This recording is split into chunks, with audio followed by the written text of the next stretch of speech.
Reserve bank of India RBI भी कहा जाता है, भारत का केंद्रीय बैंक है।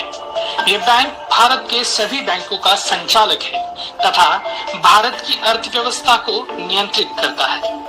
बाबा साहेब अम्बेडकर ने भारत की रिजर्व बैंक की स्थापना में बहुत ही अहम भूमिका निभाई है।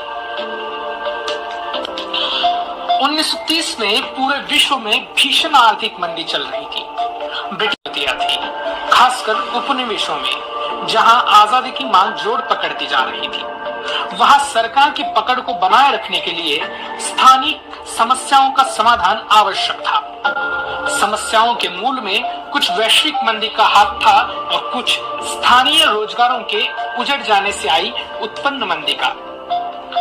अगस्त 1925 में ब्रिटिश सरकार ने भारत की मुद्रा प्रणाली का अध्ययन करने के लिए इंडियन करेंसी एंड फाइनेंसेस का गठन किया, जिसे हिल्टन यंग कमीशन के नाम से भी जाना जाता है। इस आयोग ने समस्या के समाधान के लिए एक बैठक बुलाई। बैठक में हिस्सा लेने के लिए 40 विद्वानों को आमंत्रित किया गया था। उनमें डॉक्टर अंबेडकर भी थे। इस कमीशन के सामने बाबा साहब ने दी हुई thesis problem of the rupee, its origin and solutions में उनका निर्देशों या निर्देशक सिद्धांतों के आधार पर भारतीय रिजर्व बैंक बनाई गई थी। बाबा साहब बहुत विद्वान अर्थशास्त्री थे। उन्होंने लंदन स्कूल ऑफ इकोनॉमिक्स से अर्थशास्त्र की डॉक्टरेट हासिल की थी। और एक बात बाबा साहब के अर्थशास्त्र के ज्ञान की साक्षी देती है। जब बाबा साहब हिल्टन यंग कमीशन आयोग के समक्ष उपस्थित हुए तो वहां मौजूद प्रत्येक सदस्य के हाथों यानी भारतीय रिजर्व बैंक, यह भारत का केंद्रीय बैंक है। इसकी स्थापना 1 अप्रैल 1935 को की गई थी।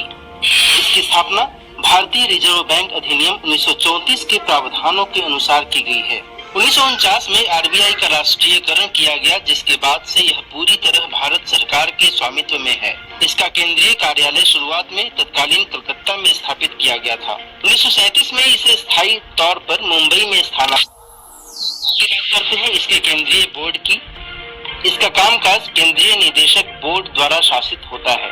भारतीय रिजर्व बैंक अधिनियम के अनुसार इस बोर्ड की नियुक्ति या नामन भारत सरकार द्वारा 4 वर्ष के लिए किया जाता है। इसके संगठन की बात करें तो सरकारी निदेशक के तौर पर गवर्नर और अधिकतम 4 उप गवर्नर शामिल होते हैं, जो कि पूर्णकालिक सदस्य होते हैं। वहीं गैर सरकारी निदेशक स्तर पर क्षेत्रों से 10 निदेशक और 2 सरकारी अधिकारी शामिल होते हैं। इसके साथ साथ 4 स्थानीय बोर्डों से 4 अन्य निदेशक भी शामिल होते हैं। इसके संगठन में स्थानीय बोर्ड भी आते हैं, जो कि मुंबई, कोलकाता, चेन्नई और नई दिल्ली में स्थापित हैं। आरबीआई की भूमिका एवं कार्य की बात करें तो मौद्रिक प्राधिकारी के तौर पर यह कार्य करता है, जिसके अंतर्गत मौद्रिक नीति तैयार करना, उसका कार्यान्वयन करना, विकास हुए मूल्य स्थिरता बनाए रखना इसकी प्राथमिक जिम्मेदारी है। इसके बाद यह वित्तीय प्रणाली का विनियामक और पर्यवेक्षक के तौर पर भी काम करता है, जैसे बैंकिंग और वित्तीय प्रणाली के लिए विस्तृत मानदंड निर्धारित करना। इसका मकसद है इस प्रणाली में लोगों का विश्वास बनाए रखना, जमाकर्ताओं के हितों की रक्षा करना और आम जनता को किफायती बैंकिंग सेवाएं उपलब्ध कराना। यह विदेशी मुद्रा का प्रबंधक भी है, यानी विदेशी मुद्रा प्रबंधन करना, विदेशी व्यापार और भुगतान को सुविधाजनक बनाना, विदेशी मुद्रा बाजार का क्रमिक विकास करना इसके आरंभिक लक्ष्य माने जाते हैं। मुद्रा जारीकर्ता के तौर पर भी आरबीआई की बड़ी भूमिका होती है। इसके अंतर्गत यह करेंसी जारी करना और उसका विनियमन करने का कार्य करता है। साथ साथ परिचालन योग्य न रहने पर करेंसी और सिक्कों को नष्ट करना भी इसकी महत्वपूर्ण जिम्मेदारी है। इसके अलावा आम जनता के लिए अच्छी गुणवत्ता वाले करेंसी नोटों कराना भी इसके महत्वपूर्ण कार्यों में से एक है। आगे विकासात्मक भूमिका की बात करें तो राष्ट्रीय उद्देश्यों को पूरा करने के लिए व्यापक स्तर पर प्रोत्साहन कार्य करना इसका महत्वपूर्ण कार्य है। सरकार का बैंकर के तौर पर भी आरबीआई भूमिका निभाता है। इसके तहत केंद्र और राज्य सरकारों के लिए व्यापारी बैंक की भूमिका निभाना और बैंकर के तौर पर कार्य करना इसकी अहम जिम्मेदारी मानी जाती है। यह बैंकों के लिए बैंकर के तौर पर भी काम करता है। यह सभी अनुसूचित। आगे बात करते हैं आरबीआई की प्रमुख रिपोर्ट्स की।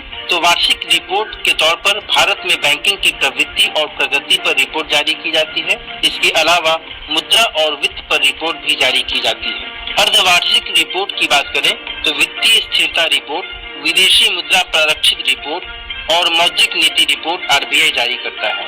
इसके अलावा तिमाही रिपोर्ट के तौर पर बैंक ऋण वितरण सर्वेक्षण भी आरबीआई के द्वारा जारी किया जाता है। प्रतीक चिन्ह या मोहर की बात करें तो आरबीआई के प्रतीक चिन्ह में बाघ और पाम के पेड़ को शामिल किया गया है। इसका उपयोग करेंसी नोटों, चेक और प्रकाशनों पर बैंक के प्रतीक के तौर पर किया जाता है। यह ईस्ट इंडिया कंपनी की शेर और पाम के पेड़ की मोहर से प्रेरित है।